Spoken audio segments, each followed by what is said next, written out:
아니 정상이라는 놈은 친중의 반미, 데리고 가는 놈들도 반미주의자들, 사드 반대하고 미국 싫어하고. 그러면 미국이 이런 인물들에 대해서 정보가 없겠어요? 그러면 이런 놈들을 데리고 G7에 뭐 하려고 가는 거죠? G7의 본질은 미국을 주도로 한 이 민주주의 우방국들이 중국을 견제하는 그런 정상들의 모임인데, 대한민국이라는 정상이라는 놈이 친중 반미주의자의 외교 장관도 없이 쭉 데리고 오는 놈들이 다 반미주의자들, 이런 놈들을 데리고 가서 어떻게 환영을 받겠냐고. 그러니까 제대로 초청을 못 받는 거예요. 네, 여러분 반갑습니다. 방식이TV 방식입니다. 과연 이 G7이라는 미국을 주축으로 하는 이 자유민주주의 우방국들이 모여서 어떤 세션으로 어떤 주제를 가지고 회의를 하는지 아는가 나는 모르겠어요. 얘네들은 지금 인사도 제대로 안 되지 않았습니까? 네? 인선도 제대로 되지 않았어요. 누구를 데리고 갈지도 제대로 돼 있지도 않고, 외교를 한다고 그렇게 국내에서 떠들어 제끼면서 정작 외교부 장관은 안 가요. 뭐 불협화음이 있었다 어쩌고저쩌고 하는데 그 이유가 뭐겠습니까? 지금 위성락인가요? 이상한 놈이 주도권을 잡고 인선을 하고 있다, 그런 얘기가 들리고 있고, 지금 뭐 최종적으로 가는 사람들을 보면 외교를 하는데 외교부 장관이 안 가고, 즉 그거는 자신의 범죄를 덮기 위해서 사법부를 장악하고 법을 바꾸고 지 아들 결혼식으로 한탕 해먹으려고 시간을 할애하다 보니까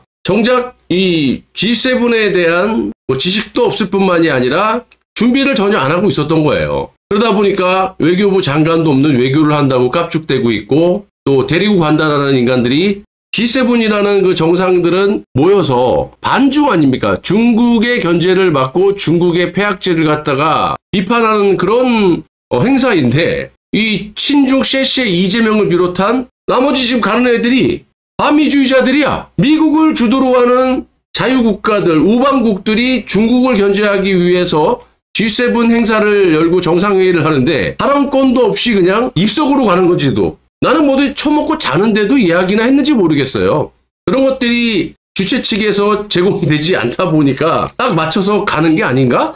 모르겠습니다. 아무튼 지금 G7의 본질과 전혀 다른 그런 짓거리들을 하고 있다. 아직도 출발 안 하고 있잖아. 언제 가는 거야 도대체? 그래서 좀 답답하기도 하지만 뭐 이런 짓거리 함으로써 이재명의 이 본질이 드러나고 하루하루 더 빨리 감옥에 갈 수밖에 없는 그런 상황이 벌어지고 있다. 이거 보세요. 지금 대한민국이 G7 국가는 아니지만 우리 구도를 좀 보셔야 돼요. 일단 G7 국가는 미국, 일본, 독일, 영국, 프랑스, 이탈리아, 뭐 카나다, 그리고 플러스로 러시아를 빼고 이제 EU 이렇게 8개국, 그러니까 G7이 아니라 G8 이 정상회의인데, 그리고 그 밑에 이제 미국을 주도로 하는 5아이즈 국가들, 미국, 영국, 캐나다, 호주, 뉴질랜드, 그리고 이제 확대 추진 국가로서 한국, 일본, 인도, 독일, 이런 구도로 돼 있어요. 그런데 지금 친중주의자 이재명 정부가 만날 사람이 없으니까 돈을 뿌렸는지 무슨 미략을 했는지 모르겠지만 이런 기사들만 나오잖아요. 한국과 EU 정상, 정상도 아니에요. 회동을 하겠다 확정진 것도 아니고 회동 전망, 상견례 겸 첫 약식회담. 아니 약식회담이 뭡니까? 그냥 뭐 사진 한번 찍고 뭐 얼마를 퍼주는지 모르겠지만 뭐 하는 건지 약식 정상회담이라는 게 있나? 이걸 갖다가 무슨 정상회담이냐 이렇게 떠들어대고 있고, 한꺼풀 벗겨보면 상임의장하고 집행위원장 따위하고 만나는데 그것도 약식회담이다 이렇게 돼 있어요. 자, 그리고 G7에서 외교무대 데뷔전 치르는 이재명, 트럼프와 양자회담 할까? 장난하냐? 이미 한미일 동맹국이라면 주최국인 캐나다에게 정상적으로 초대장도 전자로 받고 초대 전화도 받아야 되는데 아직까지 초대 전화를 받지 못하고 있습니다. 주최 측 캐나다에. 더 나가서는 지금 한미일 정상들이 뭐 만남을 추진하지도 않았죠. 시간이 짧다면 짧지만 이놈은 집권하자마자 지 아들 결혼 준비, 그리고 자기 범죄를 덮기 위한 그런 허송세월만 보내왔는데 그만큼 G7이라는 이 행사에 대해서 관심이 없다라는 거예요. 왜? 중국을 견제하는 본질적인 부분이 G7 정상회의니까. 지금 보면은 트럼프하고 뭐 당연히 전화통화도 했다고 하지만 이건 이재명발 축하 전화도 메시지 받지도 못했고, 이 트럼프의 정식적인 전화나 백악관의 정상적인 입장도 나오지 않은 상태입니다. 지금까지. 그거는 팩트예요. 미 국무부에서 장관과 대변인이 나온 그 브리핑이고, 그러니까 일본하고도 만나겠다 안 만나겠다도 확실하게 정해진 게 아니고, 일단 트럼프하고 양자 회담, 그래서 트럼프하고 만나는 것처럼 이렇게 기사를 쓰고 있는데, 아무런 지금 뭐 북한 같은 경우는 친서까지 전달하고 언론에 대대적으로 보도를 하고, 그렇다면 전 세계들이 봤을 때 문재인 때도 그랬죠. 한미 동맹이 이거 본질적으로 깨지는 게 아니냐. 근데 이 더한 놈이 나타나다 보니까, 더군다나 문재인은 그래도 전화를 트럼프에게 당선 축하 전화를 받았죠. 근데 이재명은 받질 못했어요. 축하 전화를. 그런 입장에서 지금 북한과 대놓고 이렇게 차별을 일부러 두는 거죠. 완전히 그 전 세계의 호구를 제대로 잡혔다. 만나는 게 아니고 뭐 실용 외교가 실제 외교 무대에 어떻게 구현될지 가늠할 첫 시험대가 될 것이다. 이거는 이제 국내 언론의 어용질이고, 명확한 건 이것도 오늘 나오잖아요. 이재명은 캐나다 총리의 초청으로 G7 정상회의에 참관국으로 참석한다. 참관국이라는 건 없죠. 그리고 캐나다 총리의 초청으로라는 거는 이미 6월 3일 대선 전에 초대장을 보냈죠. 주 캐나다 한국 대사관에. 그거는 명확하게 나옵니다. 여기 JTBC에서 저 비판할 때 며칠 전에 음모론자라고 하는데, 얘네들의 핵심이 이거잖아요.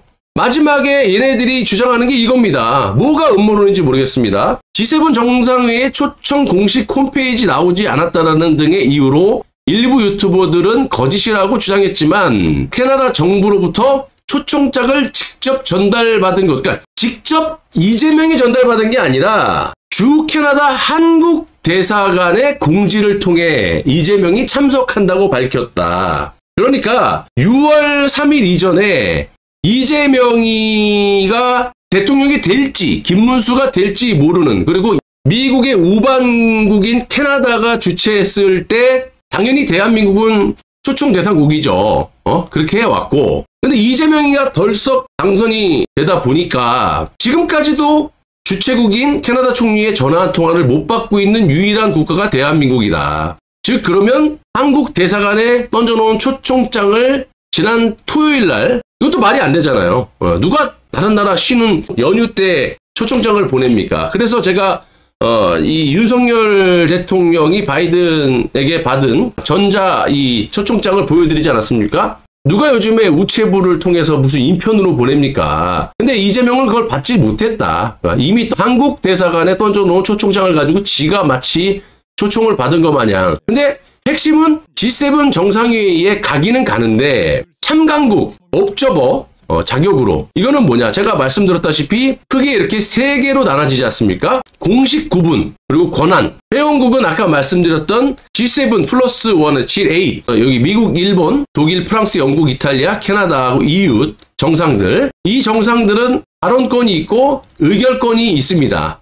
그리고 이제 정상적으로 초청받은 초청국은 이 게스트라고 하죠. 그러면 정상회의 또는 특정 세션에, 그러니까 모든 세션에 발언권이 주어지는 게 아니라 특정 세션에 이 초청국의 정상들은 발언권이 주어진다. 다만 G8 이 멤버 국가들처럼 의결권은 없다. 근데 이재명이가 참석하는 이 참관국 옵저버는 그냥 발언권 없고 구경하는 거예요. 이게 뭐 의자에 앉아서 구경을 하는 건지 아니면 입석을 해갖고 서서 보는 건지도 알 수가 없어요. 자, 그래서 이 뭐 여기에 나온 거는 제한적인 세션에서 발언권을 구걸하듯이 한번 너 얘기해봐. 그것도 트럼프의 의중이 또 G7 국가의 의중이 없다면 발언권의 기회도 없는 거죠. 구경만 하다 오는 거는 팩트고. 그러면 이제 여기서 이 G7 국가들이 미국의 우방국들인데 중국을 갖다 견제하는 그런 국가들이라고 제가 말씀드렸죠. 그러면 이 이재명이라는 놈이 가가지고 구경하고 있다가 너 이 중국에 대해서 어떻게 생각하냐? 예를 들어서 이재명이가 집권을 하고 한 3일 만에 서해 바다에 시진핑이라는 놈이 항공모함과 전투기 도발을 했잖아요. 근데 아직까지도 아무 입장도 내지 못하고 있는 게 이재명이거든요. 되려 군대도 안 갔다 온 놈이 군대에 가가지고 싸움 없는 뭐 승리? 어떻게 안 싸우고 어떻게 이깁니까? 이런 미친 소리라고 자빠졌고, 중국에 대해서도 어떻게 생각하냐? 이렇게 얘기할 거 아니에요. 그러면 이재명이 뭐라고 얘기를 해요? 이게 외교가 안 된다니까요? 중국을 견제하는 G7 정상회의에서 이 러시아는 얼마 전에 이재명이가 깠죠? 그리고 중국 쉐쉐, 따거 이런 놈이 만천하가 이 정상들이 알 텐데, 야 너 여기 대해서 어떻게 생각하냐? 예를 들어서 아까 서해 앞바다에 니네 도발을 했는데 니 집권하고 며칠 있다가 왜 아직까지 아가를 쳐닫고 있냐? 그럼 이재명이 할 수 있는 거는 또 사기치는 거지. 내가 시진핑 확 찢어버릴게요. 이럴 수도 있는 것이고. 그러면 중국에서 바로 또 뿅망치가 날라오겠지, 대한민국에. 뭐 도발을 한다든지. 그렇게 할 거 아닙니까? 그래서 외교가 되질 않아요. 미국, 북한, 일본하고도 말이 안 되는 게 지금 대북송금 때문에 이따 말씀드리겠지만 굉장히 심각해요. 그러니까 외교가 될 수가 없다라는 거야. 지금 얘네들이 나를 갖다가 JTBC에서 음모론자로 이렇게 하면서 지네들이 말하고 싶은 게 G7 정상회담의 총식 홈페이지 초청도 홈페이지 나오지 않았다는 등의 이유. 저는 뭐 안 나왔다는 거 팩트고 G7 행사 뭐 일주일 전이라도 업데이트가 가능한 부분이다. 근데 그게 본질이 아니냐, 제가 말씀드린 건. 근데 결국에는 이제 업데이트가 돼서 대한민국이라는 국명이 이름이 적혀져 있습니다. 우크라이나 북대서양 조약기구, 이거 나토인가? UN, 세계은행, 호주, 브라질, 뭐 남아프리카고. 근데 중요한 건 정식 초청국이냐 참관국이냐. 근데 확실한 건 참관국, 옵저버 자격으로 가는 것이다. 그래서 나는 이재명이가 이 옵저버 자격으로 갔을 때 당연히 아까 말씀드린 발언권도 없고 구경하다가 중국에 대해서 질문했을 때 어떤 대답을 할지도 굉장히 궁금하고, 또 이재명이라는 놈이 거기 가서 어떤 쇼를 할지, 아까 처음에 말씀드렸던 EU 정상도 아니고 이 무슨 상임의장하고 이 집행위원장을 만나서 정상회담 쇼를 할지, 아니면 또 이렇게 옵저버 주제에 이재명과 트럼프가 무슨 양자 회담 하는 것처럼 약속도 없이, 그러면 여기 가서 이재명이 트럼프하고 사진을 찍으려면 가뜩가나 대북 송금, 북한에 이 돈 묻힌 게 명확하게 지금 대한민국 대법원에도 확정 판결이 났고 미 실정법으로 지금 미 하원에 고발장이 돌아다니고 있는 그런 상황에서 따지고 보면 장사치 아닙니까? 사업가 이 트럼프가 이재명에게 관용을 베풀 이유가 없잖아요. 더군다나 이번에 G7이라는 그 본질적인 거에 상반되는 반미주의자들만 데리고 가고 외교 장관도 못 가는 이런 굴욕적인 기본 자세도 안 돼 있는 대한민국의 정상이라는 놈을 갖다가 만약에 사진 한번 찍어준다 그러면 엄청난 대가를 치르게 되겠죠. 외교를 할 수가 없는 거예요. 한마디로 이놈은요. 달래는 대로 줘야 된다. 일본도 마찬가지죠. 일본이 왜 교도통신발로 엊그저께 이재명하고 이 정상회담 조율이라고 보도를 했느냐면 호구 잡은 거예요. 그러면 얘네들이 이게 막 얼마나 좋아합니까? 아, 이거 뭐 국내 개돼지들 시로뽕을 뭐 그냥 일본에서 먹여주네? 하지만 일본이라는 나라가 또 이 이재명이라는 호구를 딱 잡아가지고, 야 내가 이렇게 사진 한번 찍어줄 테니까 우리가 요구하는 거 이거 들어줘. 그러면 이재명이가 어떻게 하겠어요? 당연히 지 돈 아니니까 막 퍼주고 다 해주겠죠. 그래서 지금 본질은 일본이 며칠 전부터 느닷없이 교도통신발로 이재명과 회담 조율 중이다. G7 정상회의에 맞춰서. 근데 아직까지 오늘부터 17일까지 행사야. 그러면 이제 16일 내일부터 행사를 하게 되면 벌써 조율이 끝났어야 되는데 아직까지 제가 방송 전에 보니까 없어요. 이렇게 던져놓고 야 이거 갖다가 개돼지들 히로뽕이나 좀 맞춰. 그 정도로 내가 해줄 테니까 너 와갖고 우리 일본하고 사진 한번 찍어줄 테니까 뭐 줄 거야. 다 갖다 바치겠죠. 지금 중요한 건 일본에서 앞으로 언제쯤 이재명과 만나서 정상회담을 하겠다 라는 게 없어요. 이것도 정상회담을 조만간에 하겠다지. 미국도 마찬가지로 원론적인 얘기만 하는 거예요. 그럼 우리가 쉽게 얘기해서 만나기 싫은 놈을 갖다가 이용해 먹을 때 이런 식으로 이 똥구멍을 살살 긁어주면서 정작 언제 만나서 밥 한번 먹자라는 말을 안 하는 거야. 내가 이득 취할 것만 취하고 언제 만나자가 아니라 조만간에 만나자. 기약 없는. 미국과 일본은 지금 기약 없는 약속을 했는데 이걸 갖다가 국내 언론들은 마치 내일 모레 만날 것처럼 기사를 계속 연일 퍼붓고 있다. 자, 이번에 G7 가는 거 조태열 외교장관이 윤석열 정부에서 이제 임명한 장관이지 않습니까? 그리고 그러니까 당연히 위성락이라는 놈이 반대를 하겠죠. 지금 위성락이라는 놈이 인선에 대해서 누구 갈 거라는 것들을 선별하는 과정에서 이놈이 주도권을 잡고 있다 그러는데 외교부 장관이 안 가요, 지금. 이재명이가 외교장관을 임명도 하지도 못했고 지 그 범죄 막느냐고 바쁘고 지 아들놈의 결혼식 준비하고 한탕 해쳐먹으려고 바쁜데 이런 걸 했겠어요? 그러니까 막상 가려고 하니까 외교장관은 필요한데 윤석열 정부의 조태열 외교부 장관을 데리고 가지는 못할 것 같고 그러니까 결국에는 지금 외교장관도 없이 외교를 하겠다고 지랄병을 하고 있는 거예요. 지금 데리고 간다는 사람들이 보면은 뭐 외교부 1차관 정도? 그리고 뭐 선임 행정관? 뭐 이런 애들 데리고 가는 거야. 지금 자중질환이 일어나고 있고 G7 그 인선이 아직까지 제대로 되지 않아요. 그리고 몇 명 그 데리고 가는 그 인사들을 보면은 반미주의자들 이게 뭐냐고. 아니 정상이라는 놈은 친중의 반미 데리고 가는 놈들도 반미주의자들 사드 반대하고 미국 싫어하고 노골적으로. 그러면 미국이 이런 인물들에 대해서 정보가 없겠어요? 그러면 이런 놈들을 데리고 G7에 뭐 하려고 하는 거죠? G7의 본질은 아까도 말씀드렸다시피 미국을 주도로 한 이 민주주의 우방국들이 중국을 견제하는 그런 정상들의 모임인데 대한민국이라는 정상이라는 놈이 친중 반미주의자의 외교장관도 없이 쭉 데리고 오는 놈들이 다 반미주의자들. 이런 놈들을 데리고 가서 어떻게 환영을 받겠냐고. 그러니까 제대로 초청을 못 받는 거예요. 아니, 오든지 말든지 네가 온다고 하니까 그냥 옵저버로 입석으로 의자 있으면 간이 의자로 앉아서 구경을 하든지 너는 발언권도 없어. 구경이나 해. 그리고 만약에 미국 트럼프나 일본 이시다 총리를 만나려고 하면은 그만한 대가를 치러야 된다. 이게 핵심이에요.